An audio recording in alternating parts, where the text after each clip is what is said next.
একটি শিক্ষণীয় সুন্দর গল্প। এক শহরে এক চিত্রশিল্পী বাস করত। একদিন সে অনেক পরিশ্রম আর মেধা দিয়ে খুব সুন্দর একটা ছবি আঁকল। সে সেই ছবিটিকে শহরের একটি রাস্তার মাঝখানে রেখে দিল। ছবির নিচে লেখা ছিল, যদি এই ছবিতে কোনো ভুল খুঁজে পান তাহলে সেই জায়গাটিতে মার্ক করে দিবেন। পরের দিন সকালে যখন ছবির কাছে গেল, দেখল পুরো ছবিটিতে ভুলের চিহ্ন দ্বারা ভরে গিয়েছিল।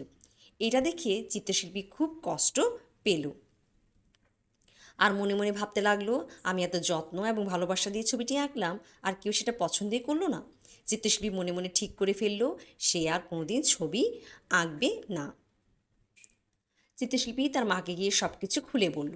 মা সব শুনে বলল, তুই এক কাজ কর, আর একটা ছবি আঁক, আর এবার নিচে লিখে দিবি এই ছবিতে যদি কোনো ভুল চোখে পড়ে তাহলে সেটা সংশোধন করে দেবেন। চিত্রশিল্পী তাই করলো। সে একটা ছবি এঁকে সেই জায়গায় রেখে দিল। তার নিচে লিখে দিল, যদি এই ছবিতে কোনো ভুল নজরে আসে তাহলে সেটা ঠিক করে দেবেন।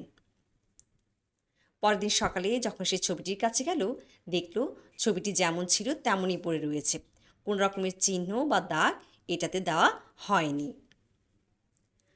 চিত্রশিল্পী গিয়ে তার মাকে এই কথা বলল। তখন মা ছেলেকে বোঝালো, এই দুনিয়ার মানুষ কেবলমাত্র অন্যের ভুলই খুঁজে বের করতে পারে, কিন্তু সেটা ঠিক করতে পারে না। ঠিক তেমনি যদি তোমারও কোনো প্রতিভা থেকে থাকে এবং তার মধ্যে যদি সবাই ভুল খুঁজে বের করে, তাহলে চিন্তা করো না, এটাই তো মানুষের কাজ।